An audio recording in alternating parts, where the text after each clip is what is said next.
just a reminder of how things there would finish. 2-0 Moldova with expected goals of 1.32. Not bad for a team that, as I mentioned, 153rd in the world. What does it all mean? Well, it means that Norway and Jan are flying high. They made it 4 wins out of 4 with a victory against Estonia. Meanwhile, Italy pick up their first points, obviously, after that disastrous defeat against Norway in the previous round. For more, let's welcome in, shall we? Mario Malkia, but Gab Marcotti. Right, Gab, for those who haven't been following this soap opera, how did we get to a stage where a manager has already been sacked is in charge of a team today? So basically, he had to be sacked. It's just not acceptable. It's not so much of the 3-0 defeat to Norway on Friday night. It was the performance, the listlessness of it. And remember, he also delivered a stinker of a Euro. Yeah, a couple good performances in the Nations League since then. But Italy were absolutely abject at the Euros as well. And so what happened was the Italian FA, got together with him and said, right, you're going to be in charge for the Moldova game, but then we're going to sack you afterwards. And so what does he do? He tells everybody, hey, sure, why not? He explained it today. He says, well, it didn't seem right to be deceitful to the fans of the Italian national team. Now, whether this had a material impact on the game or not, I don't know. I saw Italy play pretty much the way they played against Norway. And the reason they won this game and they lost against Norway is that Norway have really superior players to Moldova. You cannot concede 18 shots at home. It's 18 shots on goal. You were right about the highlights.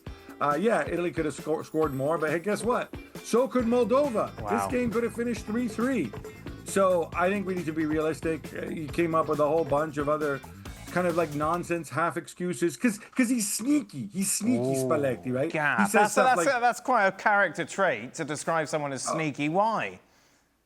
Because what he says, he makes a really sad face and he says like, oh, I love this national team so much. And it's the rule of football. When you have performances like this, obviously it's the coach's responsibility. I'm the coach. I chose the players. But they're all tired. They're all so tired because, Inter were in the Champions League final and Fiorentina were in the Europa League semifinals and Lazio went deep in the competition and we had some injuries. Dude, everybody has injuries. And you know what? The reason Donnarumma and Bastoni and those guys played in the Champions League final and therefore are tired is because they're really good players and their teams are really good and they play for top teams. And this is just the nonsense. And he throws these little things in there.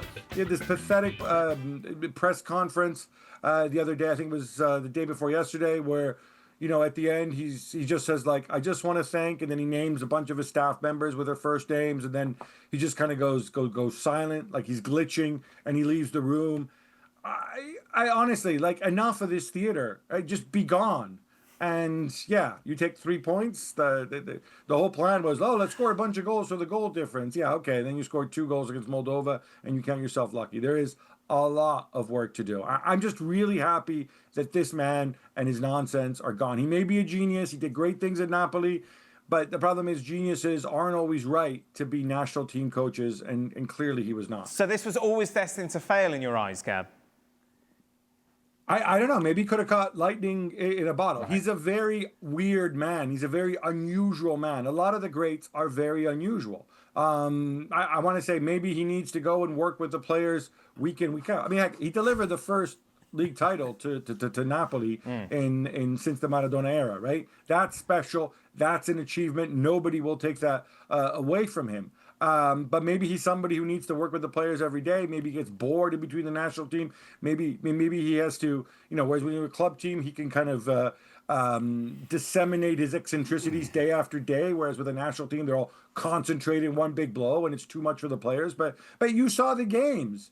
These guys did not look prepared to go out there on the pitch. And we can blame the players all we want. But we know that most of them are not bad players. We know there weren't any massive glaring injuries. I didn't see Italy's Lamine Yamal or Italy's Kylian Mbappe unavailable because we don't have one.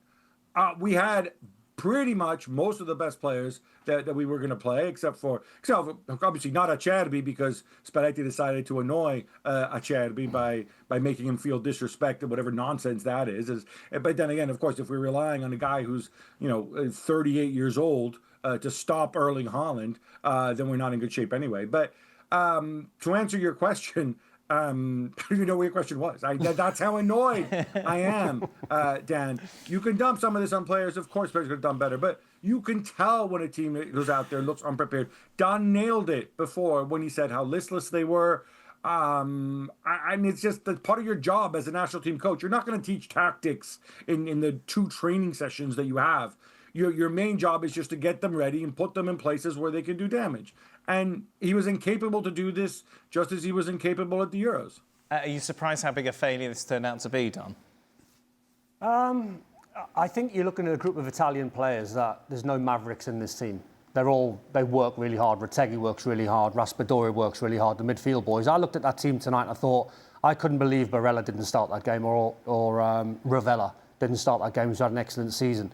But the players aside, I think it's pretty much of a muchness, whichever ones you choose. So tactically, I wondered, and Spalletti always plays with a 3. That's his mantra, that's his formation. But why would you play with a 3? Why would you not try and tweak that with a team that only play with 1 up front? You're sort of having 3 centre-backs. It was a little bit like the Inter PSG game when they had 3 centre-backs and PSG had no 1 up front. There were 3 man late at the time. So tactically, I think he's a little bit stubborn in his ways. You can't knock him because, as Gab said, he delivered a Serie A title to Napoli. But I look at this side and I think very hard working all over the place. You can't fault any of them. They'll work hard. They'll run hard. I think they played like a side tonight that knew their manager was gone. And the result was one thing. Didn't really show any sort of passing sort of dynamics between the lines or any patterns of play. It was like, get the job done, win for Spalletti, new man will come in, which will probably be Ranieri, and I think he'll get a whole lot more out of this team because I think he'll put an arm around them. I think he'll make them feel special. I think that's the way he approaches things, completely different to Spalletti. Yeah, who is the new man? Is it? I'm not trusting Don's sources given his history.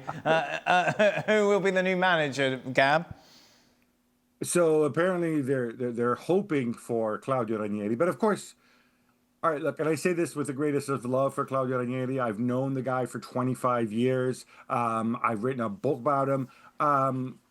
Claudio Ranieri is 72. He was retired. He came out of retirement to save Roma. And then he says, oh, this is too much for me. And then he's a consultant to Roma right now. He's literally just walked into that job. What message does it send when you said, oh, our savior, it's got to be Claudio Ranieri? Come on now. Why put him in this position? And obviously he's going to say yes, and he's tickled pink at coaching Italy. If they can't work out a deal with Roma and the Friedkin family to get him in, all of a sudden he wanted to have no jobs and be retired and be a grandpa. Now he's got 2 jobs, potentially. The alternative is Stefano Pioli, who of course got to work with Cristiano Ronaldo in Saudi Arabia, won the title with Milan a few years ago. Personally, between the two, I would definitely lean Pioli, not because there's anything wrong with Claudio Ranieri, but because he has another job. But either way, look, nobody's going to be worse in terms of his relationship and in terms of the displays we've seen. I refuse to believe that anybody's going to be worse than Spalletti. So personally, I'll take either one. And look, when you go through these players, a lot of these guys, yes, the strikers aren't great, fine. But a lot of these strikers are playing at a really high level in the Champions League. And those who aren't, guys like Di Lorenzo captained Napoli to the Serie A title. Sandro Tonali had a monster season at Newcastle after his ban. So I don't want to hear it. This is the other stupid thing. Spalletti comes out and makes excuses about, 70% of the players in Serie A are foreign. And I'm like, yeah, very, very clever. Except, some of your stalwarts, like Donnarumma, like Tonali, they don't actually play in Italy. There's no rule that says if you're Italian, you have to play in Serie A. So it's just more of this nonsense, it's this mystifying smoke and mirrors. I just want all of this gone. With Pioli and with Ranieri, to be fair, you're going to get straight answers, you're going to get accountability, and I think that's a first building block if we're going to turn this around. Where next for Spalletti? Spurs?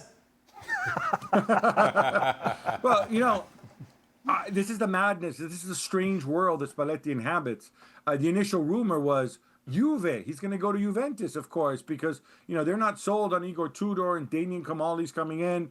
That apparently has been debunked. We know Igor Tudor is going to be there for the Club World Cup anyway. And then after that, they'll see. My guess is they'll keep him unless he really pulls a Spalletti at the Club World Cup.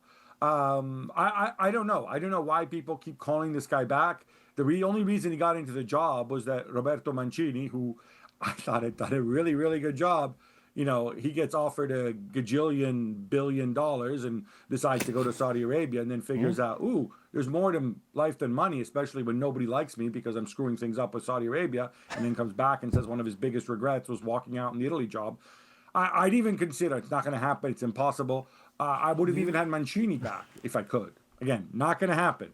But Spalletti, I don't know. I mean, he's toxic right now, I think.